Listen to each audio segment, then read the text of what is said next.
Deuteronomy chapter 19. When the Lord your God has cut off nations whose land the Lord your God is giving you, and you dispossess them and dwell in their cities and in their houses, you shall separate 3 cities for yourselves in the midst of your land which the Lord your God is giving you to possess. You shall prepare roads for yourself, and divide into 3 parts the territory of your land which the Lord your God is giving you to inherit, that any manslayer may flee there.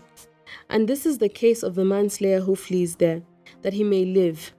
Whoever kills his neighbor unintentionally, not having hated him in time past, as when a man goes to the woods with his neighbor to cut timber, and his hand swings a stroke with the axe to cut down the tree, and his head slips from the handle and strikes his neighbor so that he dies, he shall flee to one of these cities and live, lest the avenger of blood, whilst his anger is hot, pursue the manslayer and overtake him, because the way is long, and kill him, though he was not deserving of death, since he had not hated the victim in time past.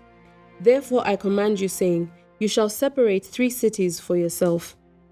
Now if the Lord your God enlarges your territory as he swore to your fathers, and gives you the land which he promised to give to your fathers, and if you keep all these commandments and do them, which I command you today, to love the Lord your God and to walk always in his ways, then you shall add 3 more cities for yourselves besides these 3, lest innocent blood be shed in the midst of your land which the Lord your God is giving you as an inheritance, and thus guilt of bloodshed be upon you.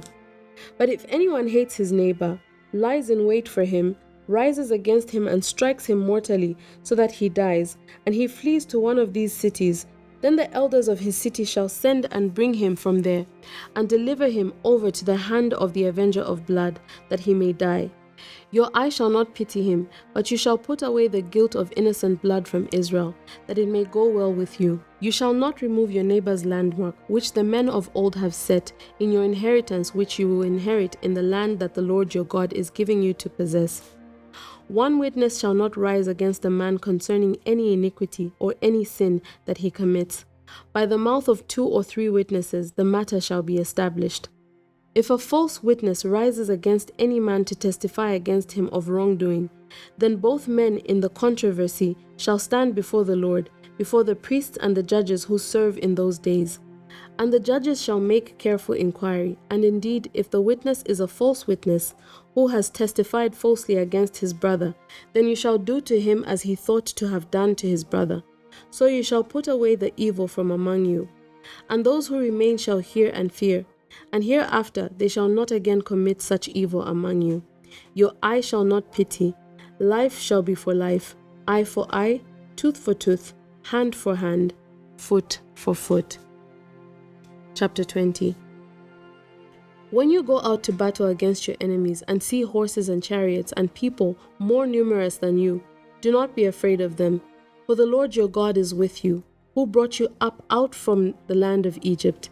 So it shall be, when you are on the verge of battle, that the priest shall approach and speak to the people, and he shall say to them, Hear, O Israel, today you are on the verge of battle with your enemies. Do not let your heart faint, do not be afraid, and do not tremble or be terrified because of them. For the Lord your God is he who goes with you to fight for you against your enemies, to save you. Then the officers shall speak to the people, saying, What man is there who has built a new house and has not dedicated it? Let him go and return to his house, lest he die in the battle and another man dedicate it. Also, what man is there who has planted a vineyard and has not eaten of it? Let him go and return to his house, lest he die in the battle and another man eat of it. And what man is there who is betrothed to a woman and has not married her? Let him go and return to his house, lest he die in the battle and another man marry her. The officers shall speak further to the people and say, What man is there who is fearful and faint-hearted? Let him go and return to his house, lest the heart of his brethren faint like his heart. And so it shall be, when the officers have finished speaking to the people, that they shall make captains of the armies to lead the people. When you go near a city to fight against it, then proclaim an offer of peace to it. And it shall be that if they accept your offer of peace and open to you, then all the people who are found in it shall be placed under tribute to you and serve you. Now if the city will not make peace with you, but war against you, then you shall besiege it. And when the Lord your God delivers it into your hands, you shall strike every male in it with the edge of the sword. But the women, the little ones, the livestock, and all that is in the city, all its spoils, you shall plunder for yourselves, and you shall eat the enemy's plunder, which the Lord your God gives you. Thus you shall do to all the cities which are very far from you, which are not of the cities of these nations.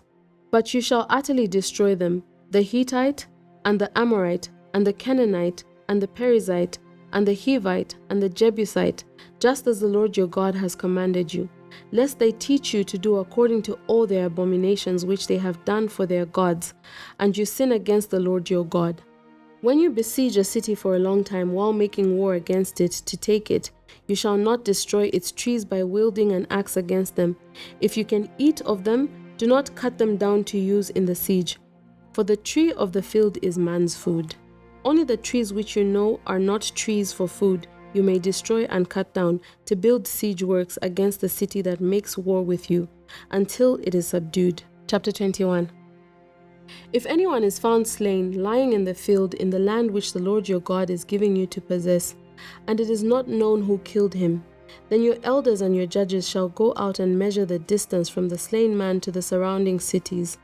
And it shall be that the elders of the city nearest to the slain man will take a heifer which has not been worked and which has not pulled with a yoke. The elders of that city shall bring the heifer down to a valley with flowing water, which is neither plowed nor sown, and they shall break the heifer's neck there in the valley. Then the priests, the sons of Levi, shall come near, for the Lord your God has chosen them to minister to him and to bless in the name of the Lord. By their word every controversy and every assault shall be settled. And all the elders of that city nearest to the slain man shall wash their hands over the heifer whose neck was broken in the valley. Then they shall answer and say, Our hands have not shed this blood, nor have our eyes seen it. Provide atonement, O Lord, for your people Israel, whom you have redeemed, and do not lay innocent blood to the charge of your people Israel. And atonement shall be provided on their behalf for the blood. So you shall put away the guilt of innocent blood from among you when you do what is right in the sight of the Lord. When you go out to war against your enemies, and the Lord your God delivers them into your hand, and you take them captive, and you see among the captives a beautiful woman, and desire her, and would take her for your wife, then you shall bring her home to your house, and she shall shave her head and trim her nails.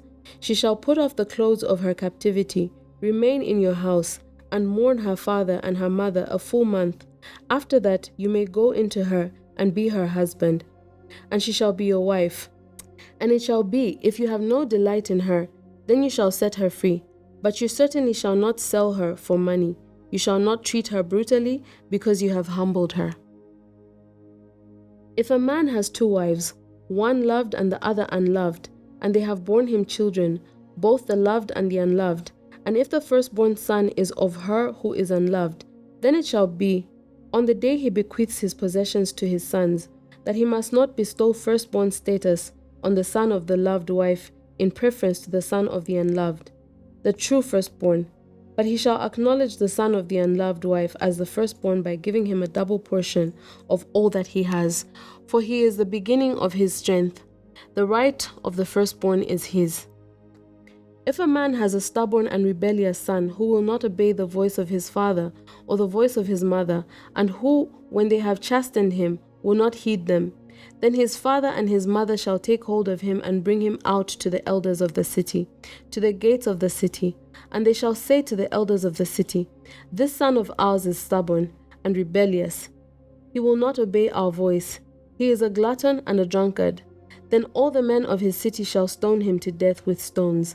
So you shall put away the evil from among you, and all Israel shall hear and fear.